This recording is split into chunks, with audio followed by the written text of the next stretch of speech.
আসসালামু আলাইকুম। আশা করি সবাই ভালো আছেন। যারা আমাদের এই ভিডিওটিতে ক্লিক করেছেন, আশা করি সম্পূর্ণ ভিডিওটি দেখে তারপর যাবেন। আজকের এই ভিডিওতে আমরা অত্যন্ত গুরুত্বপূর্ণ একটা জিনিস শেয়ার করতে যাচ্ছি, আর তা হচ্ছে কিভাবে কালপুরুষ ফন্ট কম্পিউটারে ডাউনলোড এবং ইনস্টল করতে হয়। আপনারা জানেন কালপুরুষ খুব সুন্দর একটি ফন্ট। আমরা এখন দেখব যে কালপুরুষ ফন্ট কিভাবে ডাউনলোড এবং ইনস্টল করতে হয়। এজন্য প্রথমে আমরা একটি ব্রাউজার ওপেন করব। ব্রাউজার হিসেবে আমরা মজিলা ফায়ারফক্সকেই প্রাধান্য দিচ্ছি। দিলাম মজিলা ফায়ারফক্স।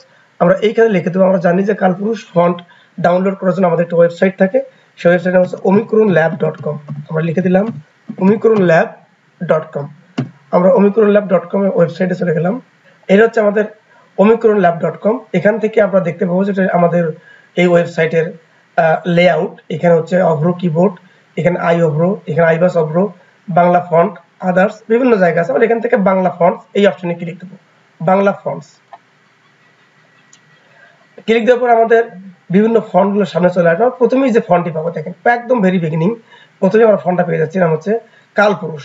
কালপুরুষ ফন্টটা আমরা প্রথমেই পেয়ে গেলাম।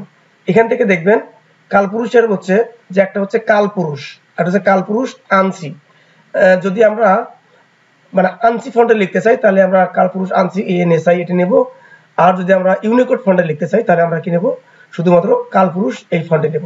আমরা এখান থেকে ফন্টের প্রিভিউ দেখে নিতে পারি। এখানে ফন্টের প্রিভিউ, এখানে আছে ফন্টের ডিসক্রিপশন, ফন্ট সংক্রান্ত বিভিন্ন কথাগুলো এখানে লেখা আছে। এখানে একটা লিঙ্ক দেওয়া আছে, সোর্সের লিঙ্ক। আমরা জানি যে সোর্স আমাদের omicronlab.com। পাশাপাশি এখানে ডাউনলোডের লিঙ্কটা দেওয়া আছে। আমরা এই যে এখানে যে অ্যাঙ্কর লিঙ্ক করা আছে, আমরা এতে ক্লিক দিলে আমাদের ফন্টে ডাউনলোড হয়ে যাবে। দেখেন ফন্টে ডাউনলোড হয়ে যাচ্ছে।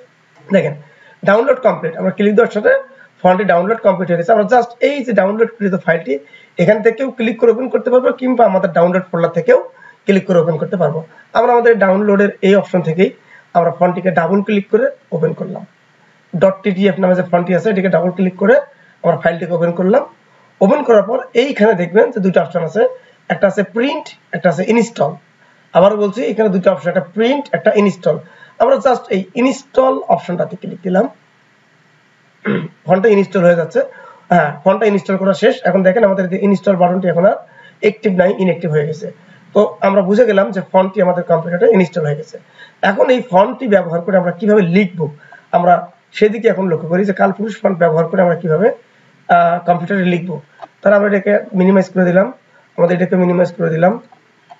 জি, লেখার জন্য আমরা চলে আসলাম আমাদের মাইক্রোসফট অফিস ওয়ার্ডের একটি ব্ল্যাঙ্ক পেজ। আমরা এই ব্ল্যাঙ্ক পেজের মধ্যে কালপুরুষ ফন্ট ব্যবহার করে লেখার প্র্যাকটিস করব এবং দেখবো যে ফন্টটি আমাদের কেমন দেখা যায়। আমরা এই জায়গায় এসে এখান থেকে আমরা দিতে পারি হচ্ছে কালপুরুষ ফন্ট। আমরা এখানে লিখে দিই কালপুরুষ, KAL।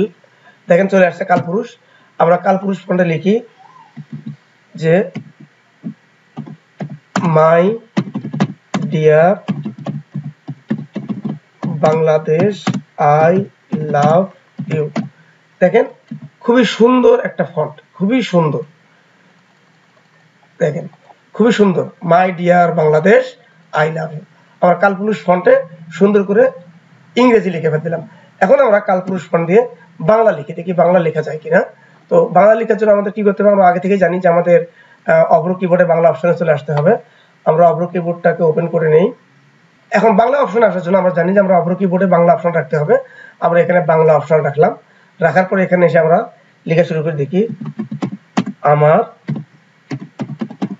সোনার বাংলা আমি তোমায়